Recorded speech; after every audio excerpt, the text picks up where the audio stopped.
Assalamualaikum warahmatullahi wabarakatuh. Selamat pagi, kami dari UPT Puskesmas Melati, bagian promosi kesehatan.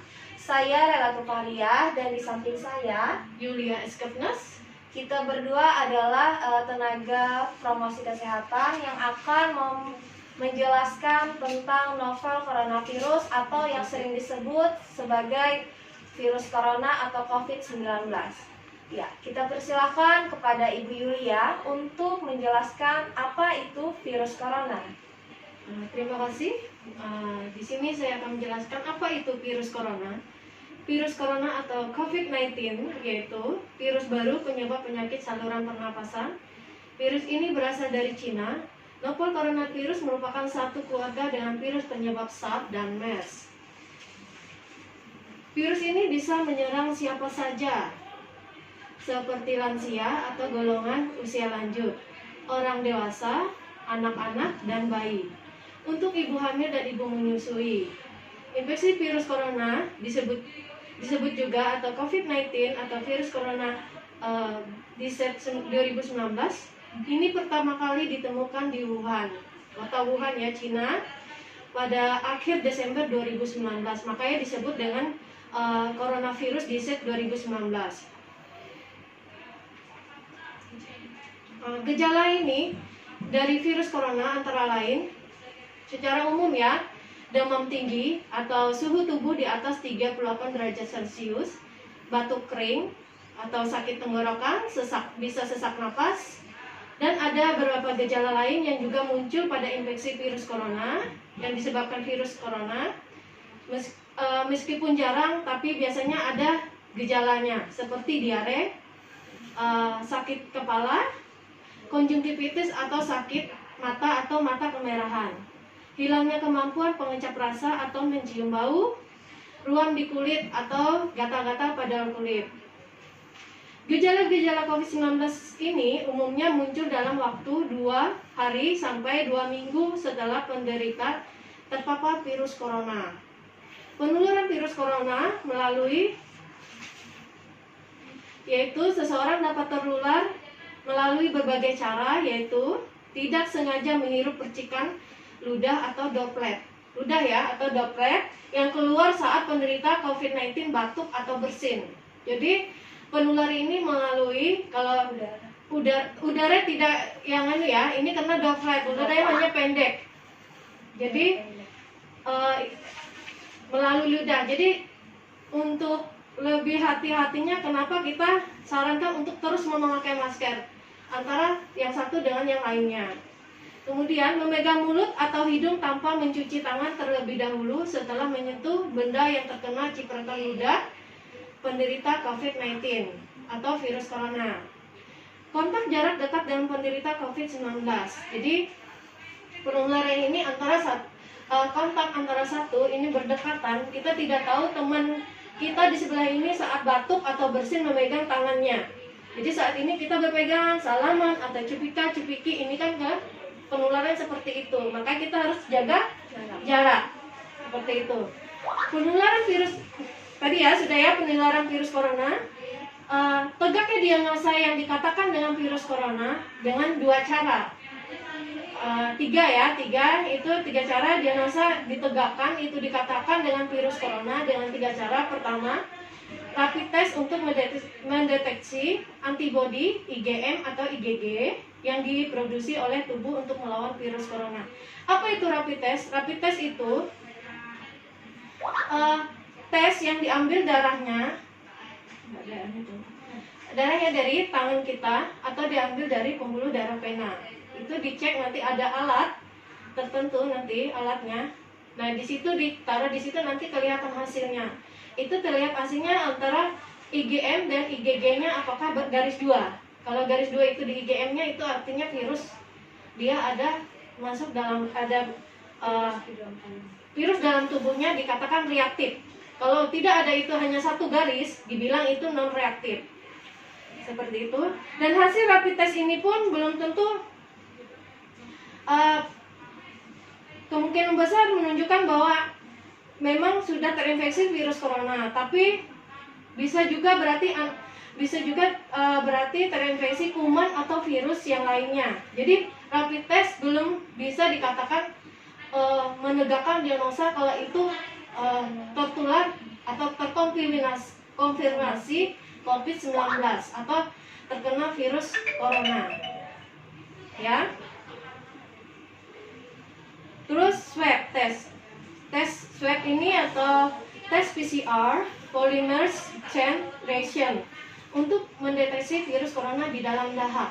Ya, dia ditegak di tenggorokan yang diambil, kemudian di hidung, di rongga hidung itu diambil itu cairan hidungnya diambil, nanti di sampelnya nanti dikirim. Nah, itu nanti hasilnya, di situ hasil nanti dikirim, nanti berapa hari keluar hasilnya. Hasil swab ini nanti negatif atau positif, ya. Kalau nanti hasilnya positif, arti itu baru menegakkan diagnosa kalau pasien tersebut tertular COVID-19 atau konfirmasi 19, ya. Jadi kalau positif, kalau di hasil swabnya negatif, arti dia bebas dari virus corona, tidak tertular dari virus corona. Jadi bedanya swab dan hasil rapid test itu bedanya ya. Karena itu kita kalau umpama ada pasien yang kita habis rapid test ada reaktif, kita langsung swab, jadwalkan swab. Nanti hasil swabnya ini kita lihat apakah dia terkonfirmasi COVID-19 atau coronavirus. Nanti kita baru di situ kita sarankan untuk dia isolasi diri di rumah selama 14 hari dan nanti dikasih obat antivirus selama 5 hari. Dan kemudian kita jadwalkan lagi dia setelah ini hasilnya kita jadwalkan sudah habis antivirusnya diminum, nanti kita jadwalkan lagi untuk swab kembali dan mudah hasilnya nanti positif atau negatif nanti kelihatan lagi di situ. Yang menegakkan diagnosa dia ini tadi ya, konfirmasi COVID-19 atau memang positif kena COVID-19 yaitu dari swab. Itu ya. Oke.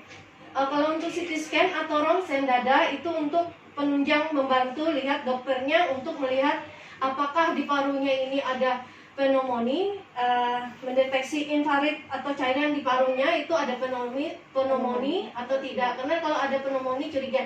Jadi nanti kalau umpama di rumah sakit biasanya pasien dibawa ke rumah sakit. Ini kalau ke rumah sakit dengan keluhan batuk, pilek, dan sesak nafas biasanya dicek dulu yaitu labnya tadi, ronsennya. Itu langsung di ronsen, dilihat di situ hasil ronsen parunya apakah ada pneumonia atau tidak. Kalau ada pneumonia curiganya ke situ kita. Dan hasil rapid testnya reaktif, nah itu perlu dijadwalkan langsung oleh di rumah sakit biasanya swab seperti itu ya. Berapa langkah untuk meredakan gejalanya dan mencegah penyebaran virus corona, yaitu merujuk penderita COVID-19 yang berat untuk menjalani perawatan dan karantina di rumah sakit rujukan. Kita di Kapuas saat ini kita bukan rumah sakit rujukan, tapi itu rumah sakit rujukan di Pelangka. Kalau berat ya seperti sesak napas, dia tidak bisa sesak nafasnya berat, tidak bisa kena di penanganan di rumah sakit sini, ventilatornya mungkin ada satu aja kurang kita. Jadi harus dikirim ke Pelangkaraya di rumah sakit Doris Silvanus seperti itu. Dan memberikan obat pereda demam dan nyeri yang aman dan sesuai kondisi penderita. Menganjurkan penderita COVID-19 untuk melakukan isolasi mandiri dan istirahat yang cukup. Menganjurkan penderita COVID-19 untuk banyak minum air putih dan menjaga kadar cairan tubuhnya, ya, supaya dia tidak dehidrasi. Cairan tubuhnya harus tetap stabil supaya tidak dehidrasi. Makanya banyak minum air putih. Ini yang untuk penderita yang terkonfirmasi positif COVID ya. Nah, pencegahannya apa? Pencegahannya yaitu dengan cara terapkan physical distancing. Physical distancing itu yaitu jaga jarak. Menjaga jarak minimal 1 meter dengan orang lain dan jangan dulu keluar rumah kecuali ada keperluan mendesak, ya. Jadi physical distancing ini menjaga jarak minimal 1 sampai 1 1,5 meter dari satu dengan yang lainnya. Terus gunakan masker saat beraktivitas di tempat umum atau keramaian, atau termasuk saat pergi berbelanja bahan makanan. Jadi kalau keluar rumah beraktivitas harus tetap menggunakan masker, jangan sampai dilepas, atau menggunakan maskernya hanya di mulut aja, hidungnya tidak tertutup. Jadi kalau menggunakan masker harus tertutup, hidung, mulut harus tertutup rapat seperti ini, ya. Seperti itu. Kemudian rutin mencuci tangan dengan air dan sabun mengalir atau pakai hand sanitizer yang mengandung alkohol minimal 60%, terutama setelah beraktivitas di luar rumah atau di tempat umum. Jadi kalau kita biasanya mau pergi kemana, ke toko atau ke warung, di situ ada disiapkan tempat cuci tangan. Kita cuci tangan dulu, atau setelah belanja kita cuci tangan.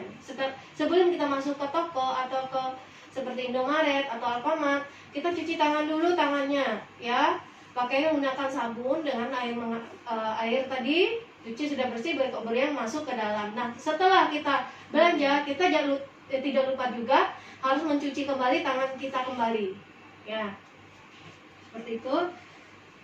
Terus jangan menyentuh mata, mulut, dan hidung sebelum cuci tangan. Jadi kebiasaan kita, kadang kita tidak cuci tangan atau apa, tangan kotor langsung kucek-kucek mata. Jadi jangan. Jadi kita kalau mau gatal, mata kita gatal atau hidung kita gatal, kita cuci tangan dulu.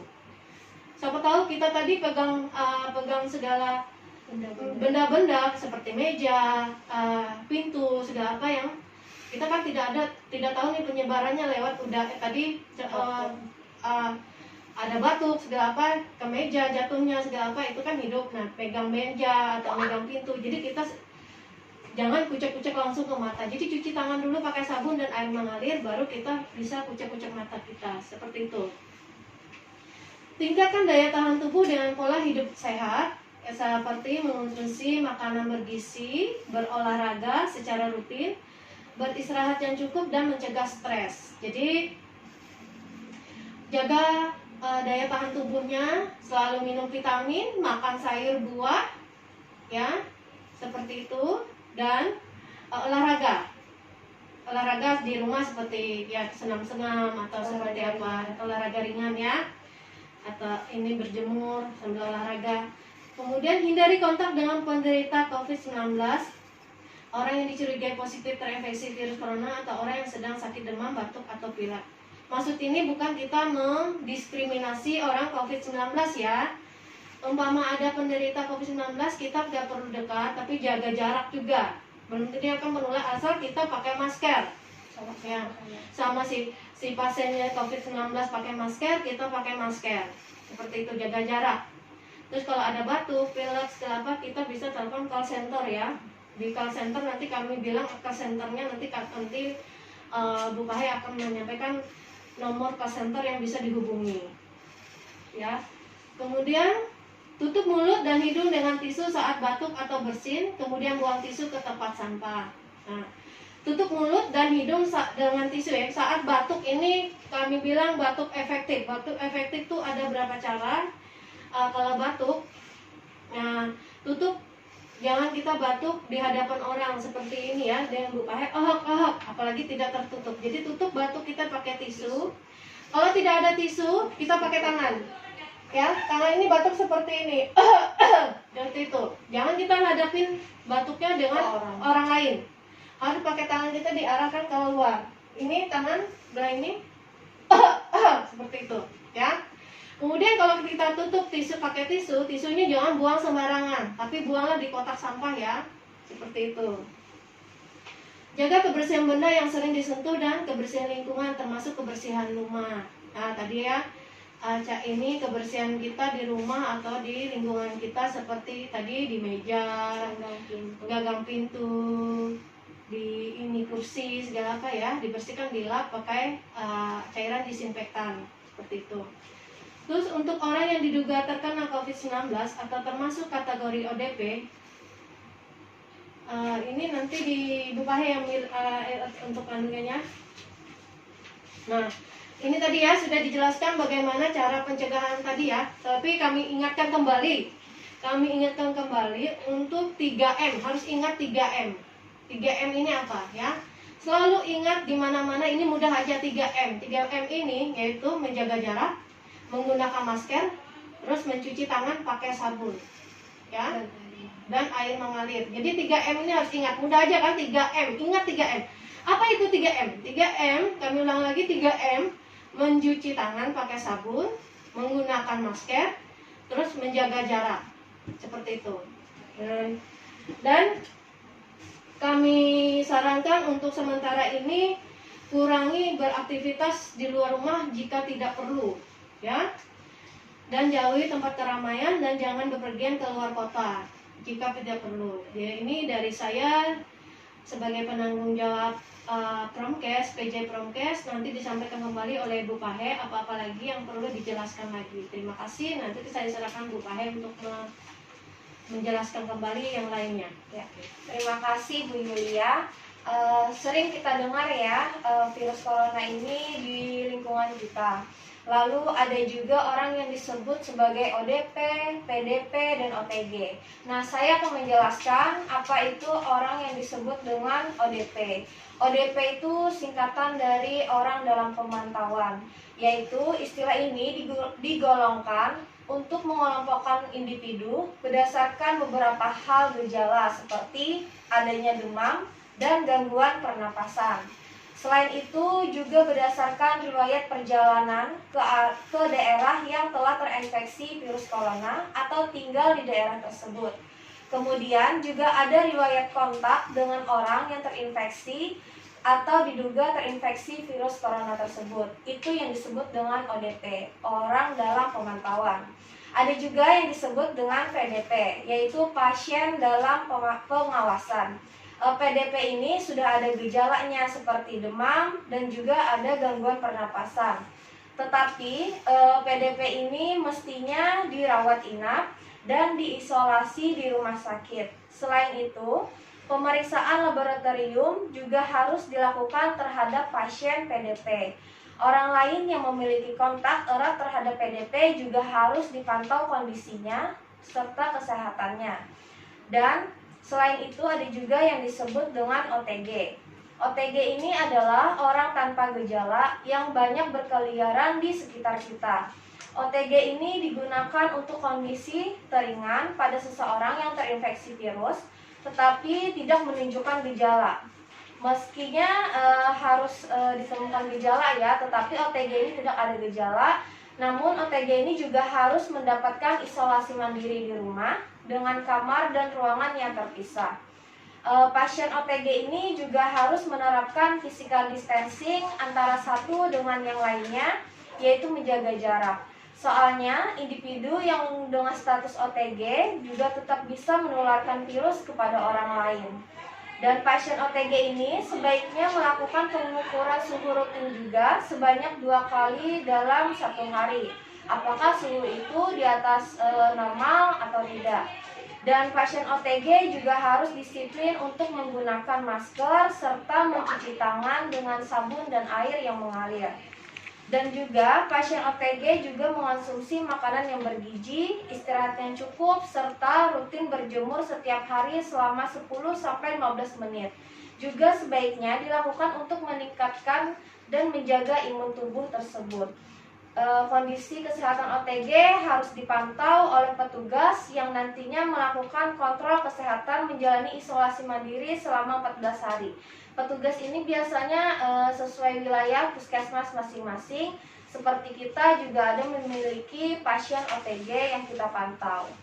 Lalu kita juga memberikan protokol kesehatan di sekolah untuk panduan penyelenggaraan pembelajaran pada tahun ajaran dan tahun akademik baru di masa COVID-19 ini.